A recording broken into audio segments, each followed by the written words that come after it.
ग्रीष्म ऋतु, तो वृक्ष हमें छांव प्रदान करते हैं और नदी का जल हमारे शरीर को शीतल रखता है।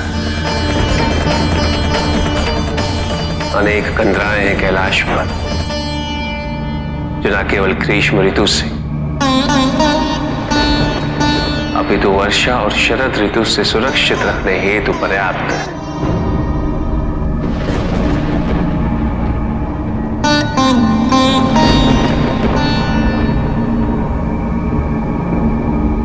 और जहां तक प्रश्न रहा घनिष्ठता का, तो वो परिवार के सदस्यों के आपसी व्यवहार पर निर्भर करता है। माता पिता अपनी संतान को कैसी शिक्षा प्रदान करते हैं, कैसे उन्हें प्रेम के प्रति प्रोत्साहित करते हैं। पार्वती, घनिष्ठता कभी भी प्राचीर से विभाजित कक्षों द्वारा निर्धारित नहीं की जा सकती।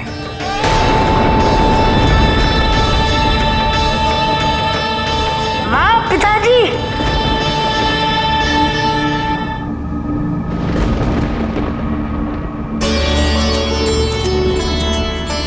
क्या हुआ गणेश? तुम्हारे उत्साह का कारण क्या है? चल के देखिए, हम सबसे मिलने कौन आया है। नानी माँ। माँ? हाँ, और वो भी ढेरों उपहार लेकर। चलिए चलिए।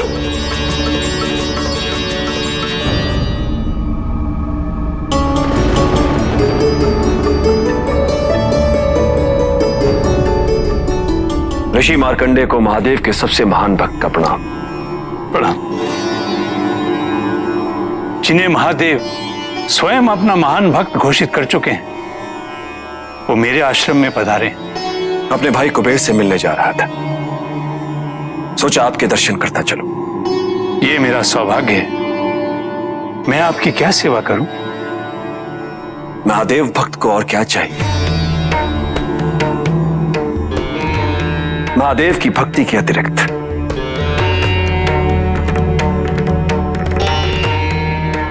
दशानन, आपने असुरों के लिए बहुत ही महान उदाहरण प्रस्तुत किया है।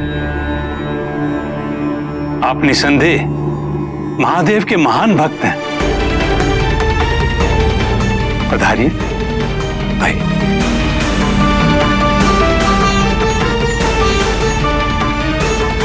आपने कुछ ग्रहण नहीं किया? क्या बात है? कोई चिंता? कितने कल्पों से आप महादेव के उपासक रहे हैं? एक बात बताएं, कैलाश कहां है?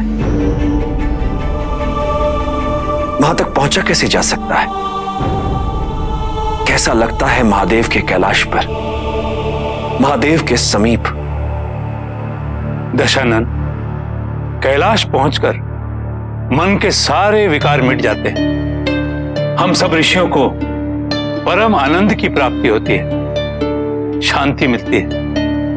महादेव से ज्ञान प्राप्त होता है और महादेव हमें अपने सत्य से परिचित करवाते हैं। क्या हुआ दशानन? कैसी शिव भक्ति है ये? मैं कुछ समझा नहीं। आपके मुख से मैंने ये तो सुन लिया कि महादेव से आपने क्या क्या पाया है, किंतु एक बार भी आपके मुख से मैंने ये नहीं सुना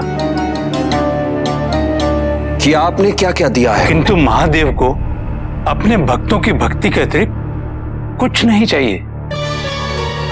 वो तो वैरागी हैं, उनकी आवश्यकताएं तो है ही नहीं। आपने कभी पूछा उनसे? जी? आपने या किसी और भक्त ने कभी उनसे पूछा कि हे प्रभु, आपको क्या चाहिए? आपने या किसी अन्य भक्त ने यह प्रयत्न मात्र भी किया कुछ करने के लिए, उन्हें कुछ देने के लिए? बैरागी, बैरागी, बैरागी हैं महादेव। बैरागी तो आप भी हैं ऋषि मार्कंडेय। फिर आपने ये अपना आश्रम क्यों बनवाया है? क्यों नहीं रहते आप महादेव की भांति? यदि अपनी सुख सुविधा का ध्यान है आपको, तो महादेव की सुख सुविधा का ध्यान कौन रखे? दशानन प्रभु तो नहीं, रहने दीजिए। अब महादेव का यह सच्चा भक्त उनके लिए सब कुछ करेगा। मैं संसार को दिखा दूंगा कि अपने प्रभु के प्रति प्रेम की अभिव्यक्ति कैसे प्रकट की जानी चाहिए। स्मरण, श्रवण, कीर्तन, इन सब से केवल भक्त को लाभ होता है। किंतु अब मैं अपना ये जीवन प्रभु के जीवन को सुखमयी बनाने के लिए समर्पित करने जा रहा हूं। सर्वप्रथम मुझे अपने महादेव के लिए एक भव्य महल का निर्माण करवाना है। एक ऐसा महल जो केवल देवों के देव महादेव के पास हो सकता है। दशानन, महादेव की सेवा का कोई एक मार्ग निर्धारित नहीं है। आस्था होनी चाहिए, श्रद्धा होनी चाहिए, जो हम ऋषियों में है, आप में भी है दशानन।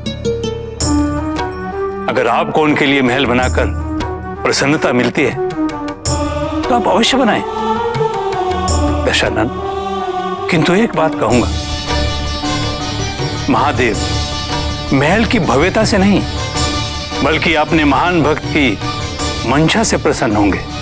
अपने सौतेले भ्राता कुबेर से अलकापुरी में मिलने के पश्चात मैं कैलाश के लिए प्रस्थान करूंगा, अपने प्रभु के धाम।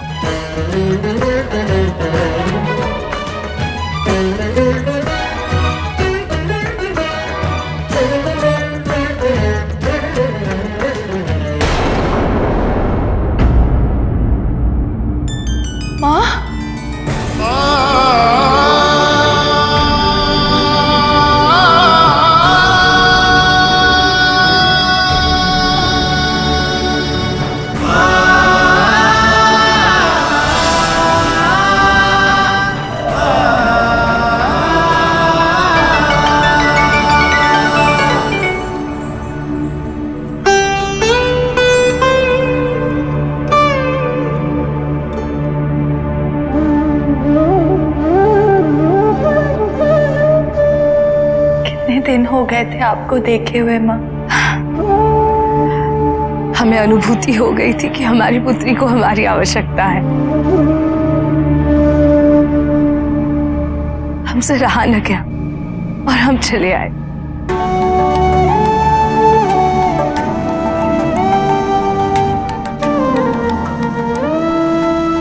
हम आपके लिए खीर लेकर आए हैं, वैसी ही जैसी आपको पसंद है।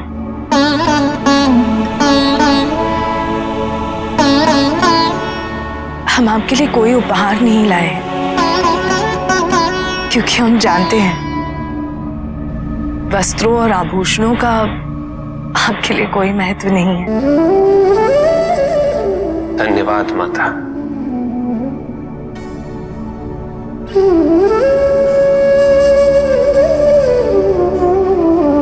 पुत्री,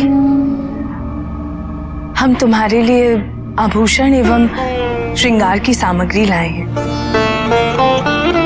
और शेष उपहार बच्चों के लिए।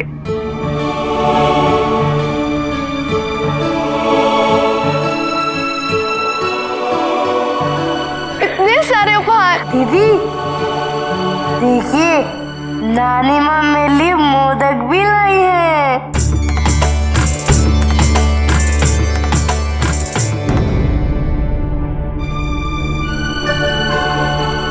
पुत्री, तुम्हें उपहार पसंद नहीं आए?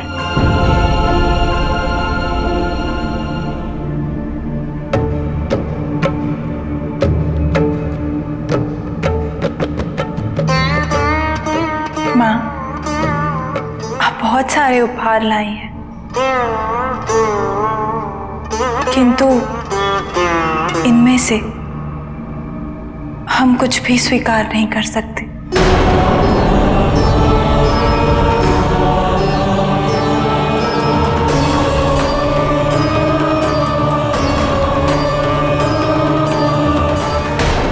पुत्री, तुम्हें उपहार पसंद नहीं आए?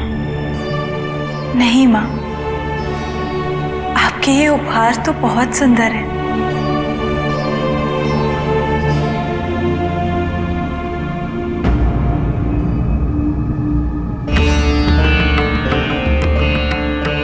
किंतु यहाँ कैलाश पर इन्हें रखने के लिए कोई उपयुक्त स्थान नहीं है।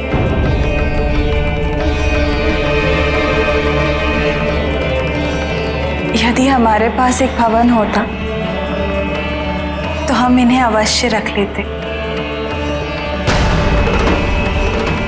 इसीलिए हम कह रहे हैं कि आप इन्हें अपने साथ वापस ले जाइए।